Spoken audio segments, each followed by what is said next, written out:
ಆಜಿ ಮಸಾಲ. ಎಂತ ಅಡಿಗೆಯ ರುಚಿಯಾಗೋ ರಹಸ್ಯವು 20 ರೂಪಾಯಿ. ಇನ್ನು ಟಾಕ್ಸಿಕ್ ಸಿನಿಮಾ ಬಗ್ಗೆ ಸುಳ್ಳು ಪ್ರಚಾರ ಮಾಡುವವರಿಗೆ ಬಿಗ್ ಶಾಕ್. ಯಶ್ ಟಾಕ್ಸಿಕ್ ಬಿಡುಗಡೆ ಹಿನ್ನೆಲೆಯಲ್ಲಿ ಜಾಂಡೋ ಆದೇಶ. ಟಾಕ್ಸಿಕ್ ವಿರುದ್ಧ ಮಾನಹಾನಿಕರ ವಿಷಯ ಪ್ರಕಟಿಸದಂತೆ ಆದೇಶ ಹೊರಡಿಸಲಾಗಿದೆ. ಅಂದ್ರೆ ಚಿತ್ರದ ವಿರುದ್ಧ ಸುಳ್ಳು ಮಾನಹಾನಿಕರ ಸುದ್ದಿಯನ್ನ ಪ್ರಕಟ ಮಾಡುವಂತಿಲ್ಲ. ಸೆಷನ್ಸ್ ಕೋರ್ಟಿಗೆ ಅರ್ಜಿಯನ್ನ ಹಾಕಿತ್ತು ಕೆವಿಎನ್ ಪ್ರೊಡಕ್ಷನ್ ಸಂಸ್ಥೆ. ಅರ್ಜಿ ವಿಚಾರಣೆ ನಡೆಸಿದಂತ 36ನೇ ಸಿಸಿಎಚ್ ನ್ಯಾಯಾಲಯ ಟಾಕ್ಸಿಕ್ ಕುರಿತು, ಆ ಸಿನಿಮಾದ ಕುರಿತು ತಪ್ಪು ಅಥವಾ ಧಕ್ಕೆ ತರುವಂತಹ ಯಾವುದೇ ರೀತಿಯಾದಂತ ಸುದ್ದಿಗಳನ್ನ ಪ್ರಸಾರ ಮಾಡಬಾರದು. ಆ ಸುದ್ದಿ ಪ್ರಸಾರಕ್ಕೆ ಕೋರ್ಟ್ ತಡೆಯನ್ನ ನೀಡಿದೆ.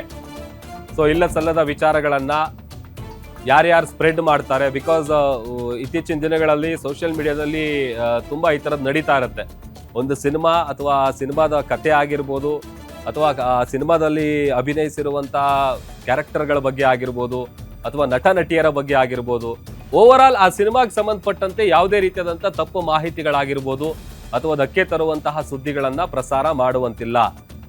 ಆ ರೀತಿಯ ವಿಚಾರಕ್ಕೆ ಸಂಬಂಧಪಟ್ಟಂತೆ ಏನು ಅರ್ಜಿಯನ್ನ ಹಾಕಲಾಗಿತ್ತು ಕೆವಿಎನ್ ಪ್ರೊಡಕ್ಷನ್ ಸಂಸ್ಥೆಯಿಂದ, ಆ ಅರ್ಜಿ ವಿಚಾರಣೆ ನಡೆದಂತ ಸಂದರ್ಭದಲ್ಲಿ ಸಿಸಿಎಚ್ ನ್ಯಾಯಾಲಯ ಮಹತ್ವದ ಆದೇಶವನ್ನು ಕೂಡ ಕೊಟ್ಟಿರೋದು.